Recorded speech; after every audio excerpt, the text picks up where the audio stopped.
bw'ofumba emmere abantu ne bagimala ku sowaani ne bakomba essowaani ne bakuba olwatika mu sowaani oyinza oba oli mu byangoye naye nga Katonda papasiyo yagissa mu restaurant tonaba na kukimanya naye abantu bakikulaze signs ozimisinga weka signs oli muzimisinga you are not open to the signs osobola obeera awaka ne mwegabira emirimu ne bagamba oli ayoze ebintu gwotegeka eddiiro oli ayererujja naye nga gwe bw'otegeka eddiiro bwe baliraba gw'omaakinga ebitambaala gw'omaakinga kakapeti go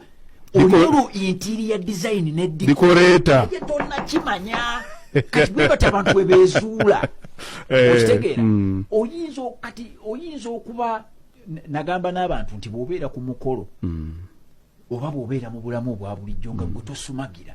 osobola obeera nga papasiyo yakubeera asikaali naye nga tokimanya abantu basumagirira ku mirimu olina gwoyingizaawo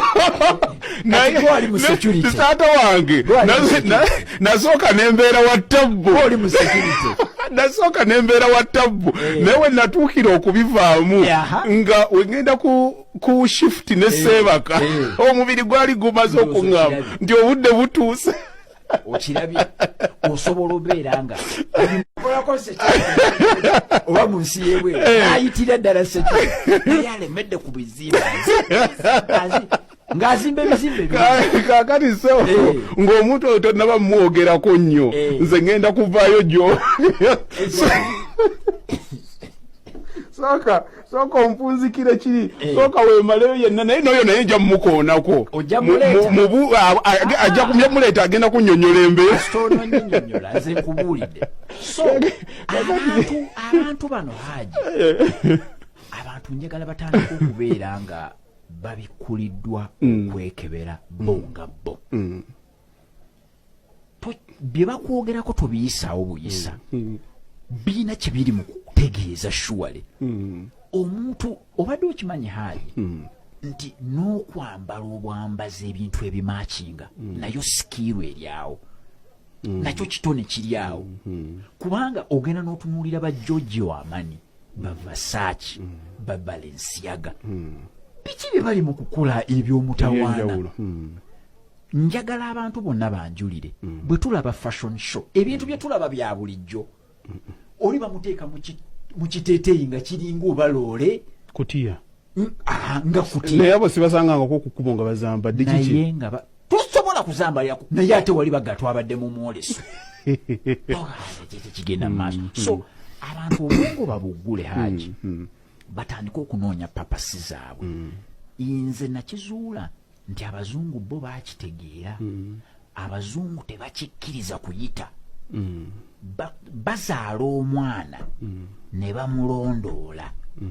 bagenda omulaba omwana akuba emmeeza bo tebakitwala butwazi nti ayagadde kukuba mmeeza baleeta kadrama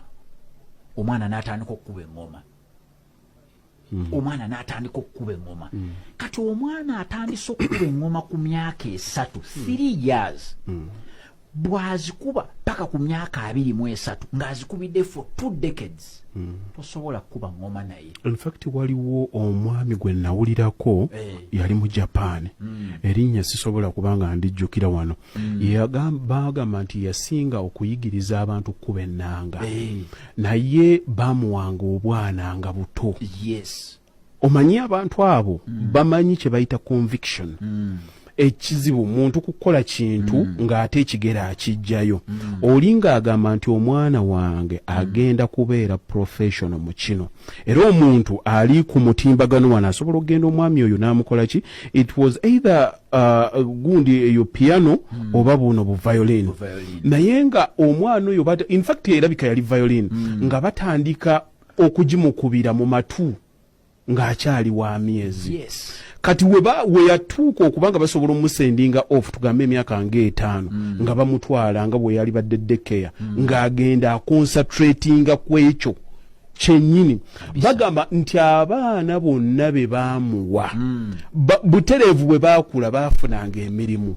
mu music industry nti kye baali bakola tebakikola bukozi nti balinga abakibasomosezza naye kumpi kyali mu butonde bwabwe kanga taawe nnyini genda okebere omusajja akyasinza okubeera entertainer mu nsi ne kati n'okufa yafa Michael Jackson amazina n'okuyimba bw'otunuulira emyaka gye yabitandikiramu nga muto bw'ati naye ekyanga ati nga muto kati gwe bw'ojja nti simanyi bye wasoma biganye kati naye kogende mu mazina oli late ba Serena Williams